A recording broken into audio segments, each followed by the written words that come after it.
तो क्या हाल चाल भाई। आप सभी को वेलकम है इस YouTube चैनल के प्लेटफॉर्म पे, भारत करियर इंस्टीट्यूट के YouTube चैनल के प्लेटफॉर्म पे। आज अपन लोग डील करेंगे ह्यूमन हेल्थ एंड डिजीज का पार्ट 3। क्या डील करेंगे अपन? ह्यूमन हेल्थ एंड डिजीज का पार्ट नंबर 3। पार्ट 1 मैंने अपलोड करा था वीडियो, पार्ट 2 भी अपलोड करा था। पार्ट 1 की जो लेक्चर्स की बेसिक इन्फॉर्मेशन थी मैंने वो दे दिया था, पार्ट 2 में मैंने उसे रिकैप भी करवा दिया था। ओके, अब अपन लोग क्या करेंगे कि पिछले क्लास में जो पढ़े थे अपन लोग, थोड़ी उसे मैं आप सभी को रिकॉल करा दूं कि क्या पढ़ा था। वो थोड़ा फास्ट बताऊंगा बच्चे, ठीक है? उसके बाद आज की क्लास एज यूजुअल चलेगी, ठीक है? तो मैं आज कोशिश कर रहा हूँ कि अच्छे राइटिंग से लिखूं ताकि आप लोगों को प्रॉपर विजिबल हो। ओके, तो बच्चे अपन लोगों ने लास्ट क्लास में क्या पढ़ा था? कुछ इंपॉर्टेंट टर्म्स के बारे में पढ़ा था कि एंटीजन क्या होता है, एंटीबॉडी क्या होता है, एंटीबॉडी का एक और नाम क्या था, इम्यूनोग्लोबुलिन क्या होता है, इस सब चीज के बारे में पढ़ा था। फिर अपन लोगों ने पढ़ा था कि ब्लड में कौन कौन से पार्ट होते हैं, लिक्विड पार्ट और सॉलिड पार्ट के बारे में पढ़ा था, है ना? कौन कौन से आरबीसीज, डब्ल्यूबीसीज, प्लेटलेट्स वगैरह के बारे में बेसिक बेसिक चीजें पढ़ी थी अपन लोगों ने। उसके बाद अपन लोगों ने साइटोकाइंस के बारे में पढ़ा था, उसके दो एग्जांपल पढ़े थे कि लिम्फोकाइंस और मोनोकाइंस। फिर डब्ल्यूबीसीज को on the basis of cytoplasm और न्यूक्लियस अपन लोगों ने डिवाइड करा था ग्रेनुलोसाइट्स और अग्रेनुलोसाइट्स में। ग्रेनुलोसाइट्स में कौन कौन से आते थे? इस्नोफिल या एसिडोफिल, और फिर दूसरा आता था बेसोफिल, और तीसरा आता था न्यूट्रोफिल, जिसको अपन लोग पीएमएनएल बोलते थे। ठीक है, आप पिछले लेक्चर्स में देखोगे, आप सभी को याद आ जाएगा। उसके बाद अपन लोगों ने अग्रेनुलोसाइट के बारे में पढ़ा था, जिसमें मोनोसाइट्स और लिम्फोसाइट्स था। लिम्फोसाइट्स में तीन थे, बी लिम्फोसाइट, टी लिम्फोसाइट और natural killer cells. Natural killer cells का बहुत ही इंपॉर्टेंट पॉइंट बताया था, जो ऑब्जेक्टिव आता है कि नॉन फेगोसाइटोसिस नेचर की होती है। उसके बाद अपन लोगों ने क्या पढ़ा था बच्चे कि लीवर में मैक्रोफेजेस वगैरह जो होते हैं उसको बोलते हैं डस्ट सेल, लंग्स में बोलते हैं क्या, डस्ट सेल बोलते हैं, और लीवर में क्या बोलते हैं अपन, कफर सेल्स बोलते हैं। फिर अपन लोगों ने बैरियर्स के बारे में पढ़ा था, physical barrier, physiological barrier, cytokine barrier और सेलुलोस बैरियर के बारे में। डिफरेंट टाइप ऑफ बैरियर्स में कौन कौन हमें प्रोटेक्ट करता है बॉडी में। फिजिकल बैरियर में पढ़ा था अपन लोगों ने स्किन और म्यूकोसा के बारे में कि कैसे वो प्रोटेक्ट करता है। Skin and mucosa first line of body defence को बनाते थे। फिजियोलॉजिकल बैरियर, साइटोकाइन बैरियर और सेलुलर बैरियर क्या बनाते थे? Second line of body defence को। और बी और टी लिम्फोसाइट क्या बनाते थे? Third line of body defence को बनाते थे। ओके बच्चे, तो अपन लोगों ने फिजियोलॉजिकल बैरियर में पीएच, सिक्रेशन और फीवर के बारे में पढ़ा था, कैसे वो सब हेल्प करते हैं अपन लोगों को। ठीक है, उसके बाद सेलुलर बैरियर में क्या पढ़ा था अपन लोग? फेगोसाइटोसिस सेल और नॉन फेगोसाइटोसिस सेल के मैकेनिज्म को फर्दर स्टडी करा था कि कैसे वो टारगेट सेल पे जाके एक्ट करते हैं। ठीक है ना? आप लोग पिछले लेक्चर्स को देखिएगा, आप लोगों को रिकैप हो जाएगा चीज। टाइम टू टाइम सब चीज कंप्लीट करते रहिए, time to time lectures upload होते रहेंगे, अब कोई प्रॉब्लम नहीं आएगी। ठीक है ना? चलिए, तो आज शुरू करते हैं बच्चे। क्या एक बहुत ही अच्छा टॉपिक है, जनरल हम लोग समझते हैं उस टॉपिक को, उसको अपन लोग यहाँ पे सीरीज के फॉर्म में अपन लोग बहुत अच्छे तरीके से पढ़ेंगे। ये हमारा थर्ड पार्ट होगा वीडियो का। ओके, अपन लोग आज स्टडी करेंगे बच्चे क्या, इन्फ्लामेशन के बारे में। क्या क्या स्टडी करेंगे? इन्फ्लामेशन के बारे में। इन्फ्लामेशन को अगर जनरल टर्म में अपन लोग बोलना चाहें तो क्या होता है? इन्फ्लामेशन को क्या बोलते हैं अपन? सूजन बोलते हैं। चलिए ठीक है, यानी कहीं बॉडी में सूजन आ गया, यानी कि इन्फ्लेम हो गया वो चीज। ठीक है, तो इन्फ्लामेशन होता क्या है बेटा? ये क्या होता है कि हमारे जो भी टिश्यू है हमारे बॉडी में, टिश्यू कैसा लिविंग होता है, तो लिविंग टिश्यू का क्या है, एक तरह का रेस्पॉन्स है जब अपन लोग को क्या हो जाती है, इंजरी। तो एक छोटा सा डेफिनेशन देख सकते हैं कि ये क्या, इन्फ्लामेशन लोकल रिस्पॉन्स है लिविंग टिश्यू का जब अपन लोग को इंजरी हो जाए। ओके, या फिर एक ऐसा तरीका होता है, बॉडी डिफेंस मैकेनिज्म है जो क्या करता है, इन्फेक्शन को स्प्रेड होने से बचाता है। पहली बात तो आप बताइए कि इन्फ्लामेशन होना अच्छी बात है या बुरी बात? कोई बोलेगा अच्छी बात है, कोई बोलेगा बच्चे बुरी बात है। लेकिन इन्फ्लामेशन होना अच्छी बात है। अच्छी बात क्यों है? इन्फ्लामेशन जब आपको सूजन होगा, कहीं भी आपको चोट लगा, तो क्या होता है ना, सूजन जिस एरिया में हो वहीं तक सीमित रह जाएगा। अगर सूजन होता है तो आसपास के सेल्स को डैमेज होने से वो क्या करता है, बचाता है। अपने बॉडी के मैकेनिज्म ऐसा डेवलप है, ह्यूमंस का मैकेनिज्म बॉडी का, कि आसपास के सेल्स को इंफॉर्मेशन चला जाता है कि भैया यहाँ पे सूजन हो गया है। ठीक है, और इसको आगे फैलने नहीं देना है। तो इन्फ्लामेशन जो प्रोसेस, जो भी मैकेनिज्म होती है, फर्दर मैं बताऊंगा कि कैसे होता है, तो वो क्या करता है कि आसपास के सेल्स को प्रोटेक्ट करता है। इस वजह से इन्फ्लामेशन क्या है, होना एक अच्छी प्रोसेस, अच्छी बात है। ओके, जब आप लोगों को चोट लगा, अगर चोट लगने के बाद अगर सूजन नहीं आया, इन्फ्लेम नहीं हुआ, तो ये गंदी बात। जैसे मैंने बताया था आप लोगों को कि फीवर आना अच्छी बात होती है कि नहीं? फीवर आना अच्छी बात होती है। ओके, चलिए, तो इन्फ्लामेशन क्या है, लोकल रिस्पॉन्स है लिविंग टिश्यू का जब अपन को इंजरी आ जाती है, या फिर एक तरह का बॉडी का डिफेंस मैकेनिज्म है जो अपन लोग की बॉडी ने क्या कर रहा है, अडेप्ट कर रखा है। क्यों कर रखा है अडेप्ट? ताकि अगर कभी भी अपन को चोट लग जाए तो जहां पे चोट लगा उसी सेल्स को क्या हो, डैमेज हो, आसपास सेल्स को कोई फर्क ना पड़े। उस चीज को क्या बोलते हैं अपन लोग? इन्फ्लामेशन बोलते हैं बच्चे। फॉर एग्जाम्पल आप कहीं बाग में गए बगीचे में, ठीक है, अब आपको क्या हुआ, हनी बी ने काट लिया, हनी बी ने काट लिया तो उसने क्या किया कि उसने अपने टॉक्सिन्स को अपने टॉक्सिन्स को हनी बी ने क्या किया आपके बॉडी के अंदर इंजेक्ट किया अपने डंक से। ओके, फिर क्या होता है कि जब अपन लोग को डंक लग गया तो क्या होता है, वो जो केमिकल्स रिलीज हुआ हनी बी से वो कहां चल जाता है, सीधा किसको एक्टिवेट कर देता है, मास्ट सेल को। और मास्ट सेल मैंने पढ़ाया था मैक्रोफेजेस वाले पार्ट में बताया था, सेकंड लेक्चर में आप लोग देख लीजिएगा, मैं बार बार यहाँ रिपीट नहीं करूंगा। ओके, तो मास्ट सेल क्या होता है, स्टिमुलेट हो जाता है, मास्ट सेल स्टिमुलेट होता है तो वहां से केमिकल का एक रिलीज होता है जिस केमिकल का नाम है हिस्टामिन। ये बार बार काम आने वाला है, याद रखिएगा इस चीज को, बहुत ही याद रखिएगा, क्या काम आने वाला है, हिस्टामिन। हिस्टामिन जनरली क्या होता है, वेसोडायलेटर। क्या होता है, वेसोडायलेटर। इस वर्ड को अपन लोग गौर से अगर देखें, वेसोडायलेटर, वेसोडायलेटर क्या है, वेसो यानी वेसल्स, कौन सा vessels, blood vessels. Okay, blood vessels, blood vessels को क्या करता है, ये डायलेट करता है, डायलेट यानी कि उसकी थिकनेस को बढ़ा देता है, यानी डायमीटर को बढ़ा देता है, किसकी, ब्लड वेसल्स को। तो उससे क्या हो जाता है, उससे क्या होगा आगे बताऊंगा। टॉक्सिन्स जब अपने बॉडी में रिलीज हुए तो क्या हुआ, इंफॉर्मेशन गया मास्ट सेल को कि भैया मास्ट सेल आप स्टिमुलेट हो जाओ, मास्ट सेल क्या हुआ जी, स्टिमुलेट हो गया। ओके, फिर क्या हुआ कि हिस्टामिन केमिकल का रिलीज करवा देता है, उसके बाद क्या होता है, वेसोडायलेशन का प्रोसेस स्टार्ट हो जाता है। फॉर एग्जांपल जहां पे भी आप सभी को डंक लगा है तो जनरली जो अपन लोग को सिम्टम्स दिखाई देते हैं, क्या होता है, उस जगह रेडनेस हो जाता है, क्या हो जाता है, रेडनेस, यानी कि जब फॉर एग्जांपल मेरे इस हाथ में हनी बी ने काट लिया तो जिस जगह पे वो काटेगा वहां पे क्या हो जाएगा, रेडनेस हो जाएगा। रेडनेस को अपन लोग बायोलॉजी में क्या बोलते हैं, इसको र्यूबर बोलते हैं। इस टर्म को हालांकि इंपॉर्टेंट नहीं है बट याद रखिए ये टर्म्स वगैरह, र्यूबर्स बोलते हैं, क्या बोलते हैं, र्यूबर। और र्यूबर क्यों होता है, हिस्टामिन रिलीज हुआ, क्या हुआ, ब्लड वेसल डायलेट हुआ, तो ब्लड वेसल का डायलेशन की वजह से क्या हो जाता है, रेडनेस हो जाता है स्किन में अपना। फिर दूसरा चीज क्या देखने को मिलेगा आप लोगों को, डंक काट देगा तो जिस जगह चोट लगेगा आपको क्या होगा कि वहां पे देखोगे कि उसका टेम्परेचर सडनली क्या हो जाता है, हाई हो जाता है। शायद क्यों हाई हो जाता है, क्योंकि वहां पे हमारे बॉडी का जितना भी मेटाबॉलिक एक्टिविटी वो क्या हो जाता है, फास्ट हो जाता है। तो मेटाबॉलिक एक्टिविटी फास्ट होने की वजह से क्या हो जाता है, टेम्परेचर उस एरिया का हाई हो जाता है, तो उसको क्या बोलते हैं, लोग कैलर बोलते हैं, कैलर कैलोरी हीट से रिलेटेड है। फिर क्या होता है, वो जगह फूल जाता है, उसमें सूजन आ जाता है, स्वेलिंग, स्वेलिंग को लोग ट्यूमर बोलते हैं, क्या बोलते हैं यहाँ पे, ट्यूमर बोलते हैं। क्या होता है, स्वेलिंग क्यों होता है, फॉर एग्जांपल ये अपना सेल्स है, क्या जिस जगह में काटा सेल्स है, फॉर एग्जांपल हाँ चलो ये अपने हाथ का सेल्स है, क्या हैंड सेल्स।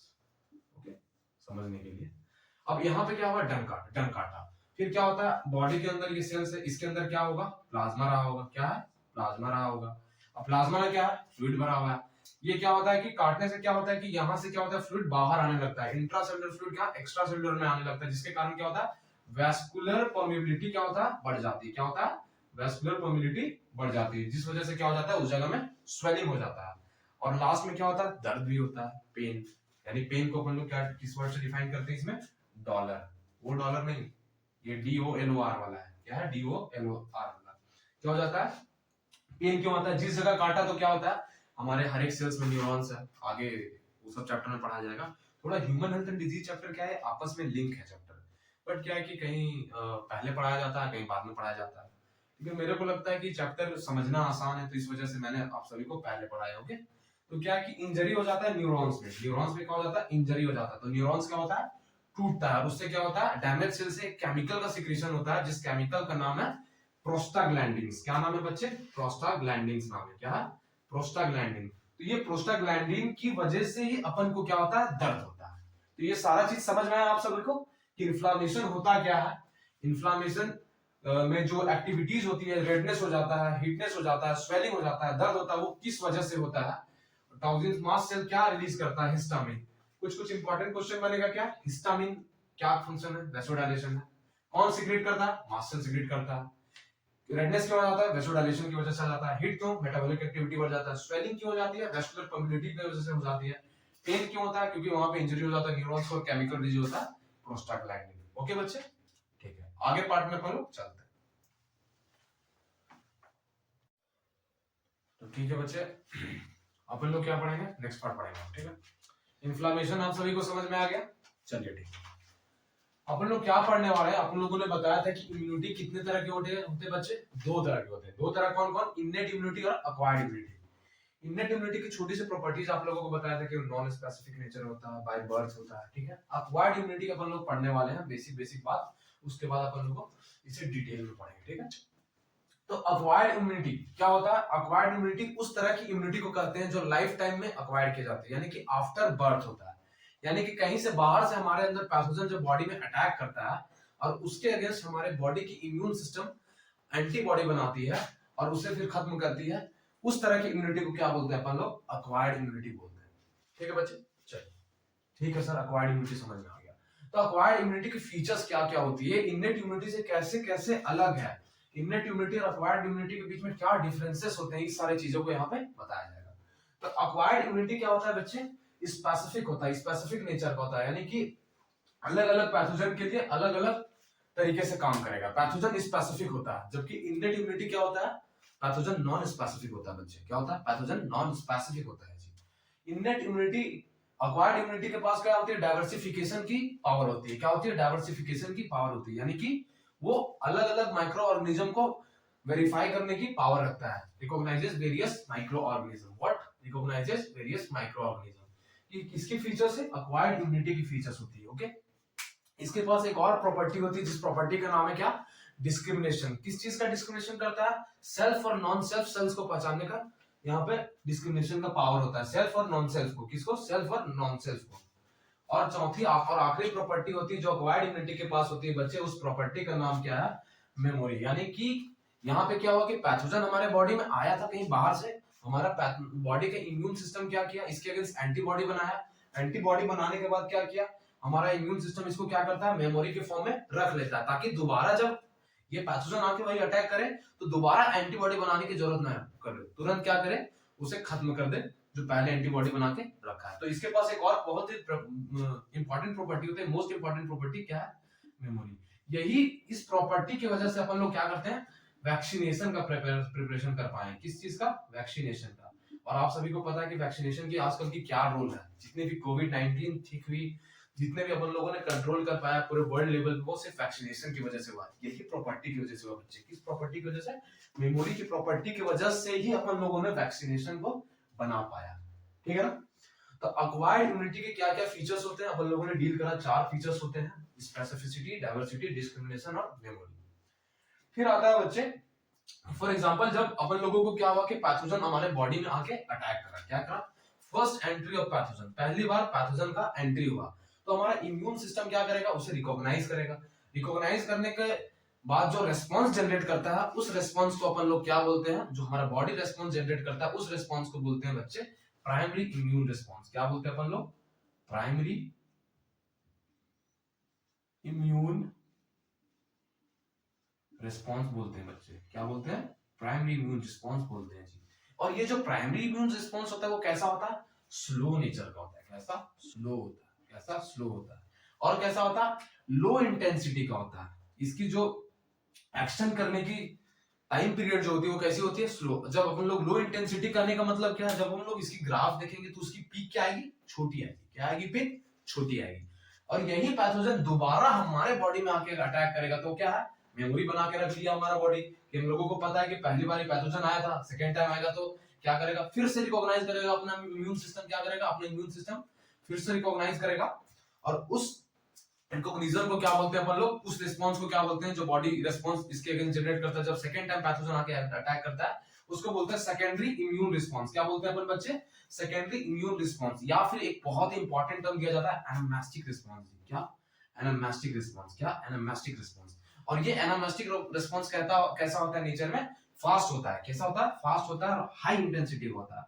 तुरंत इमीडिएट इफेक्ट करता है। क्या करता है? इमीडिएट इफेक्ट करता है। इमीडिएट इफेक्ट करता है। क्या करता है? इमीडिएट इफेक्ट करता है। और ये मेमोरी बेस्ड होता है। मोस्ट इंपॉर्टेंट क्या है? Memory based. वैक्सीनेशन किस प्रॉपर्टी पे आधारित होती है? Vaccination is based on which features of acquired immunity? It is based on the features of memory जी। ठीक है, इस चीज को अपन लोग बखूबी याद रखेंगे, है ना। ठीक है, इजी है। मैंने बोला ही था बायो टर्मिनोलॉजी का खेल है। समझ के इस चीज को याद करेंगे। एक दिन में सब चीज नहीं हो जाता है कि सर मेरे को ये याद नहीं हो रहा है, वो याद नहीं हो रहा है। ठीक है, पढ़ते रहिए आप सब। डेली की डेली वीडियोस डाले करूंगा, ठीक है ना। चलिए जी, ठीक है, अब नेक्स्ट पार्ट में मूव करते हैं। ओके, चलिए। चलिए ठीक है बच्चे, अपन लोग क्या पढ़ेंगे, इसके ग्राफ को स्टडी कर लेते हैं, किसकी, प्राइमरी इम्यून रिस्पॉन्स की और सेकेंडरी इम्यून रिस्पॉन्स की, ठीक है ना। किसकी स्टडी करेंगे अपन, प्राइमरी इम्यून रिस्पॉन्स की और सेकेंडरी इम्यून रिस्पॉन्स की। चलिए, अगर इस ग्राफ को अपन लोग जरा सा देखें, ग्राफिकल फॉर्म इसलिए बताया गया ताकि आप लोगों को प्रॉपर समझ में आए कि प्राइमरी इम्यून रिस्पॉन्स क्या है, सेकेंडरी इम्यून रिस्पॉन्स क्या है। प्राइमरी इम्यून रिस्पॉन्स मैंने बताया था जब पहली बार पैथोजन हमारे बॉडी में अटैक करता है और वो जो रिस्पॉन्स उसके अगेंस्ट हमारा इम्यून सिस्टम जनरेट करता है, उस प्रोसेस को क्या बोलते हैं, प्राइमरी इम्यून रिस्पॉन्स बोलते हैं। और सेकेंडरी इम्यून रिस्पॉन्स कौन सा है, वही पैथोजन जब दोबारा अटैक करता है, वही पैथोजन, नया पैथोजन नहीं होना चाहिए, वही पैथोजन जब दोबारा अटैक करता है तो उस इम्यून रिस्पॉन्स को क्या बोलते हैं, सेकेंडरी इम्यून रिस्पॉन्स बोलते हैं जी। प्राइमरी इम्यून रिस्पॉन्स कैसा होता था, स्लो होता था, लो इंटेंसिटी का होता था। सेकेंडरी इम्यून रिस्पॉन्स क्या होता है, फास्ट होता है, हाई इंटेंसिटी का होता है। अगर इस ग्राफ को अपन लोग देखें तो एक साइड क्या लेते हैं, एंटीबॉडीज का कंसंट्रेशन हमारे ब्लड के अंदर, किसका कंसंट्रेशन, ध्यान से, एंटीबॉडीज का कंसंट्रेशन हमारे ब्लड के अंदर, ठीक है ना। और सेकंड क्या है, अपन लोग टाइम को चूज करेंगे, क्या करेंगे अपन लोग, टाइम को चूज करेंगे। अब यहां पे अपन देखिए कि फर्स्ट टाइम क्या हो रहा है, एक पैथोजन है, उसका एंट्री हो रहा है, उसका एंटीजेनिक पार्ट को अपन लोग क्या बोल रहे हैं, ए नाम दे देते हैं फॉर एग्जांपल, ठीक है। तो ए नाम दे दिए, तो अगर पहला जब एंट्री करता है तो वो कैसा होता है, लो इंटेंसिटी का होता है। अगर उसकी पीक को अपन लोग गौर से स्टडी करें तो उसकी पीक कहां पे आ रही है, कुछ सर यहां पे आके रुक रही है, यहां पे आके रुक रही है। और पहली प्राइमरी इम्यून रिस्पॉन्स में पहला जो एंटीबॉडी जो सीक्रेट होता है मेनली, वो कौन सा होता है, आईजीएम होता है। कौन सा होता है, ये याद रखना है। फर्स्ट प्राइमरी इम्यून रिस्पॉन्स में कौन सा एंटीबॉडी का सीक्रेशन होता है, आईजीएम का होता है। किसका होता है, आईजीएम। और वही पैथोजन जब सेकेंड टाइम एंट्री करता है हमारे बॉडी में, एंटीजेनिक ए वाला, तो क्या होता है, सेकेंडरी इम्यून रिस्पॉन्स। और ये कैसा, देखिए इसका पिक क्या आ रहा है, हाई आ रहा है, ये कैसा है, हाई इंटेंसिटी का। और सेकेंडरी इम्यून रिस्पॉन्स के टाइम जो एंटीबॉडी बनती है वो कौन सी एंटीबॉडी होती है, आईजीजी एंटीबॉडी होती है। इसके बारे में अलग से बहुत अच्छा बताऊंगा, एक लेक्चर, आधा लेक्चर बताऊंगा एंटीबॉडीज के बारे में, IgG, IgA, IgM, IgD, IgE के बारे में।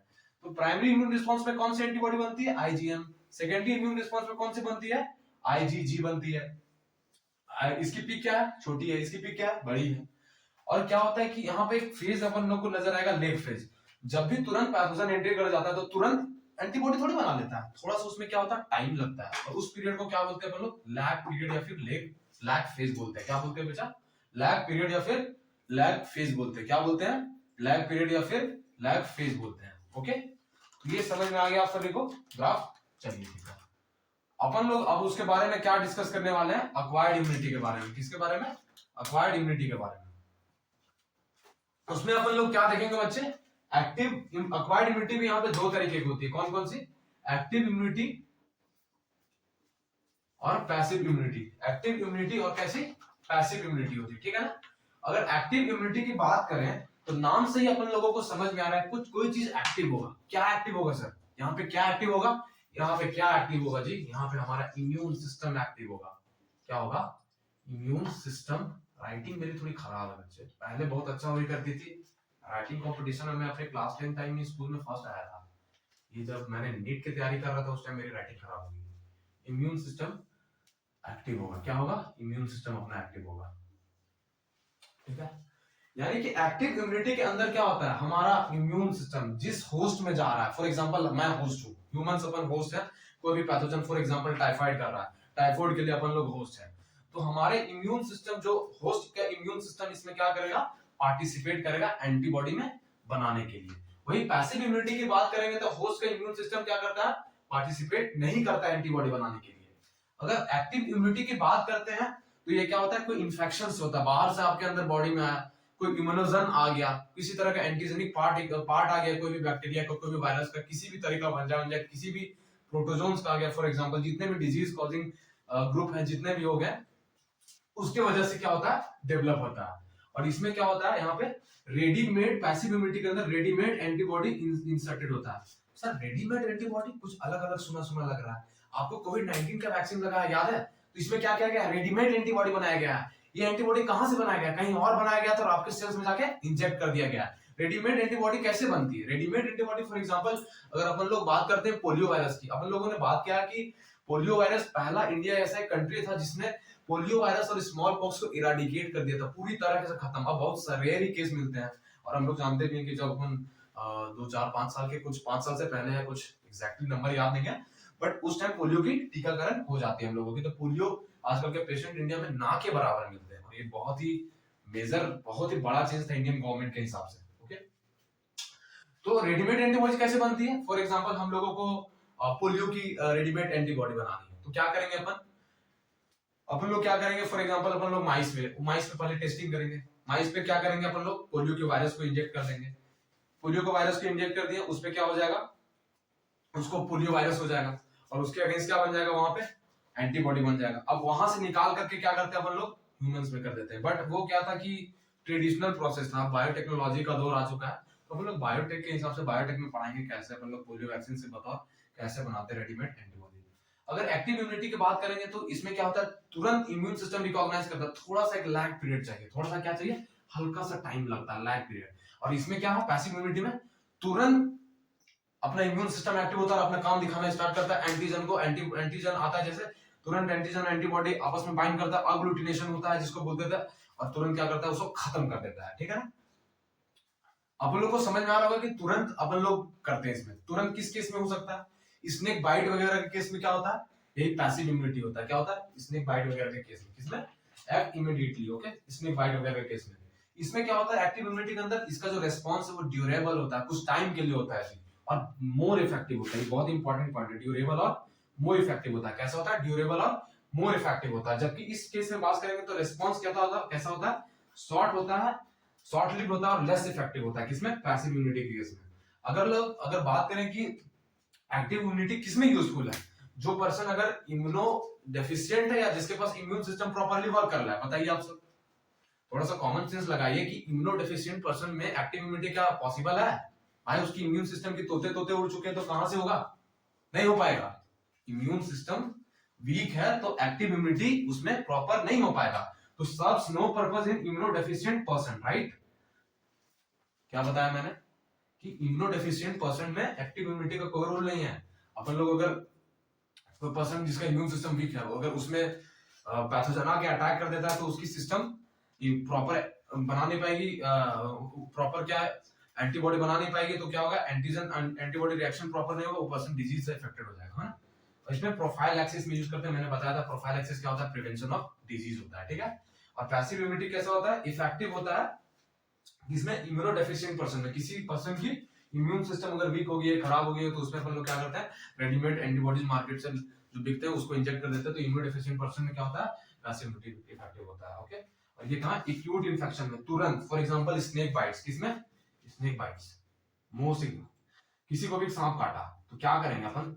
हमारा इम्यून सिस्टम एंटीबॉडी बनाएगा, तब तक तो डेथ हो जाएगी यार, कुछ घंटे की टाइम मिलती है, 40 मिनट, 1 घंटे, 1.5 घंटे, 2 घंटे, तो तुरंत क्या करते हैं अपन लोग? फॉर एग्जांपल किसी को भी स्नेक बाइट हुआ, इधर उधर अपन लोगों को नहीं जाना चाहिए, सीधे अपने नजदीकी गवर्नमेंट हॉस्पिटल में जाइए, वहां पे हर डिस्ट्रिक्ट में अवेलेबल होती है, जाके रेडीमेड एंटीबॉडीज, वहां पे आपको ये चीज लगा दिया जाएगा। पहले सांप को अपन लोग खास करके आइडेंटिफाई करके रखें कि सांप कौन सा है, तो जल्दी एंटीबॉडीज बनती है, क्योंकि अलग अलग सांप अलग अलग तरह से लोगों को जरूरत होता है। कोई सीएनएस में एक्ट करता है, कोई हार्ट सिस्टम में जाके एक्ट करता है ना बच्चे? चलिए ठीक है, आगे नेक्स्ट पार्ट स्टार्ट करते हैं। ठीक है ना?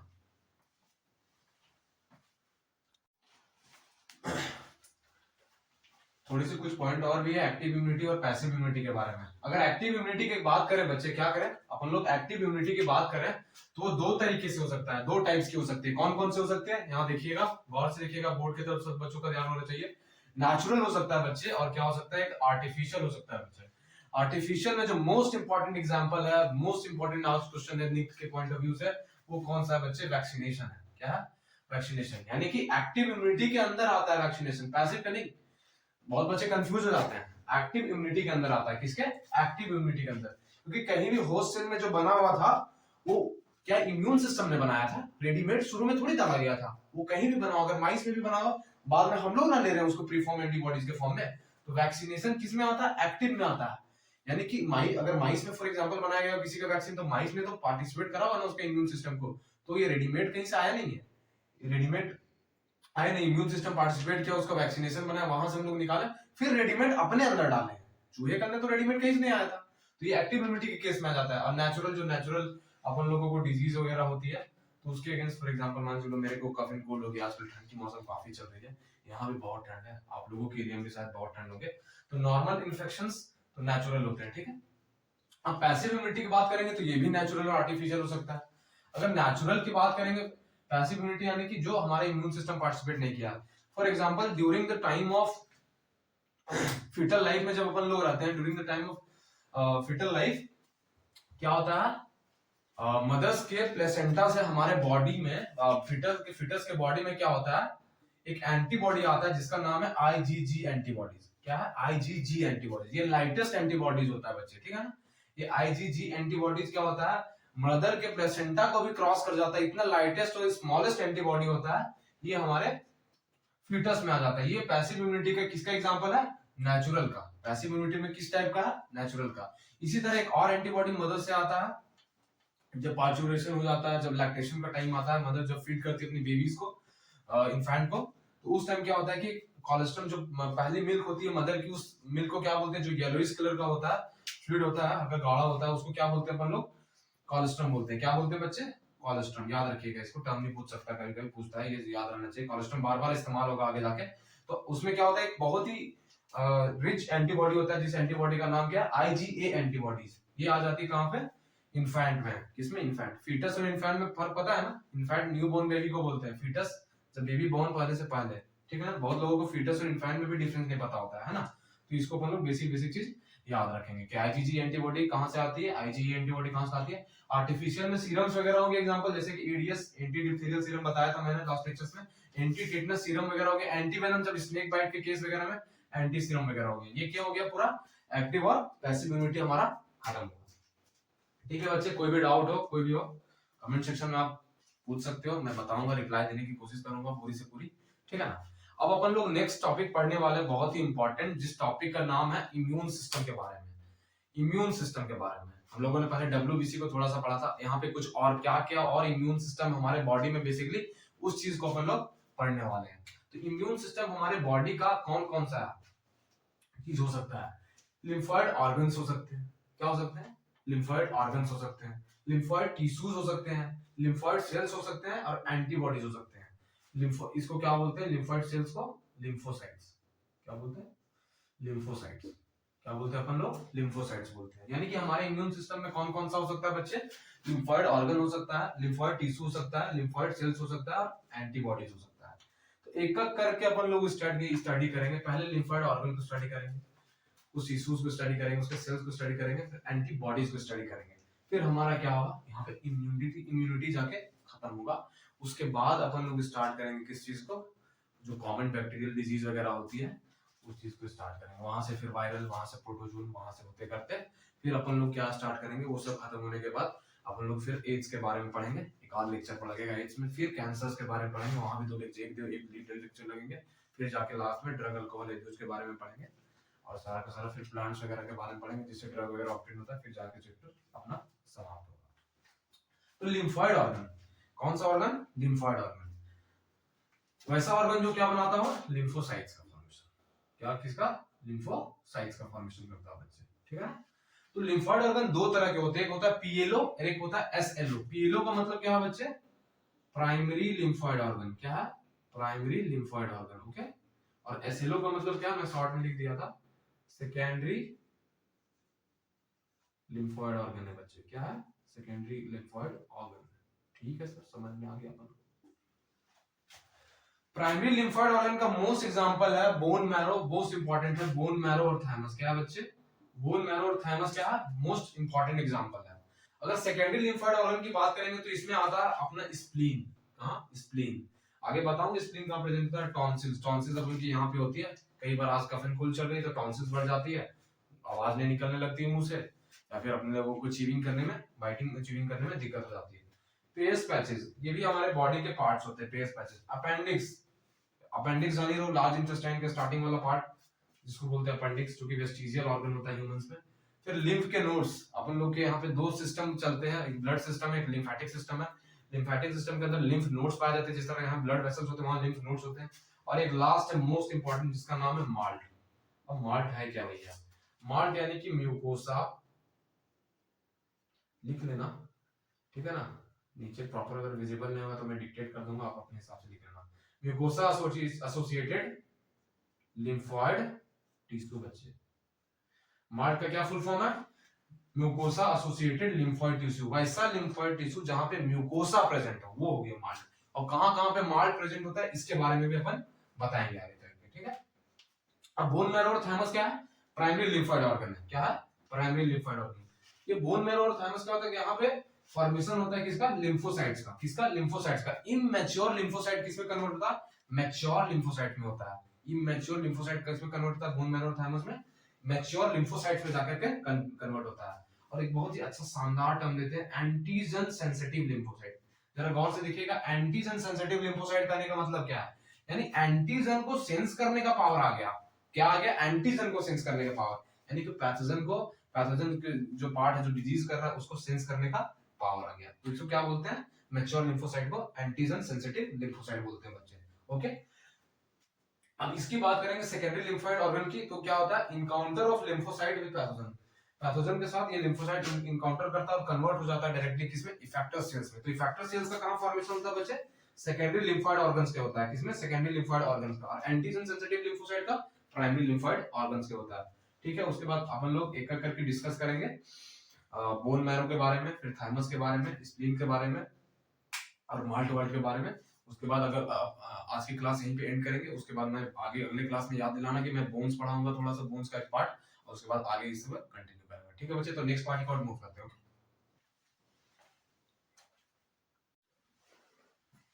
ठीक है बच्चे, यहाँ तक क्लियर हो गया था। अब अपन लोग क्या करेंगे? पांचों अपन लोगों ने पढ़ा उसको क्या करेंगे अपन लोग? थोड़ा सा डिटेल हल्का हल्का पॉइंट में स्टडी करेंगे। तो पहले अपन लोग क्या स्टडी करेंगे? प्राइमरी लिम्फोइड ऑर्गन की बोन मैरो और थाइमस को अपन लोग स्टडी करेंगे। ओके, तो बोन मैरो के बारे में अपन लोग जानते हैं। बोन मैरो, क्रिस 3 मूवी देखी थी आप सभी ने? क्रिस 3 मूवी के अंदर बोन मैरो का बहुत जिक्र हुआ था। काल ने क्या करा था? जो रोहित मेहरा था उसका बोन मैरो ले लिया था। ओके, तो डीएनए के अंदर होता है बोन मैरो। किसके अंदर? डीएनए के अंदर। तो बोन मैरो क्या है? मेन आपका लिम्फोइड ऑर्गन है। क्या है? मेन लिम्फोइड ऑर्गन है, यानी कि primary lymphoid organ, main lymphoid organ है। ओके, ये बोन मैरो का काम क्या होता है? ब्लड कॉर्पस्कल्स को प्रोड्यूस करता है। किसको? ब्लड कॉर्पस्कल का फॉर्मेशन करता है। बोन मैरो क्या करता है हमारे बॉडी में? ब्लड का कॉर्पस्कल्स का फॉर्मेशन करता है। आरबीसीज, डब्ल्यूबीसीज और प्लेटलेट्स वगैरह की फॉर्मेशन करता है ये बोन मैरो। बस दो ही पॉइंट अपन लोग को याद रखना है कि ये प्राइमरी लिम्फोइड ऑर्गन है, कि अपना मेन लिम्फोइड ऑर्गन है। कौन? Bone marrow. और इसका फंक्शन क्या होता है? ये ब्लड कॉर्पस्कल्स का फॉर्मेशन करता है। थाइमस की बात करेंगे तो थाइमस एक ऐसा स्ट्रक्चर होता है जो कहां प्रेजेंट होता है? Located near the heart beneath the sternum. Okay, अब स्टर्नम क्या होता है ह्यूमन फ्यूचर में बताएंगे, लेकिन मैं थोड़ा सा जिक्र करता हूं। स्टर्नम हमारी जो रेस्पिरेटरी ट्रैक्ट है, तो ये जो पार्ट होते हैं यहाँ पे, उसको बोलते हैं अपन लोग स्टर्नम। ओके, और यहाँ पे एक कार्डियक नॉच होता है, एक जगह होता है जहां पे हमारी हार्ट प्रेजेंट होती है। हमारी हार्ट किधर होती है? राइट या लेफ्ट? कुछ लोग बोलेंगे राइट होती है। अरे भाई अपनी छू के देखो, हार्ट किस साइड है? लेफ्ट है यार। अब तुम्हारा लेफ्ट है ना, अपने हिसाब से देखना अपने लोग को। कहाँ है? लेफ्ट में प्रेजेंट होती है। कहाँ? लेफ्ट में प्रेजेंट होती है। तो ये जो थाइमस होता है वो कहाँ प्रेजेंट होता है? हार्ट के पास में प्रेजेंट होता है, स्टर्नम के पीछे होता है। कहाँ होता है? स्टर्नम के पीछे।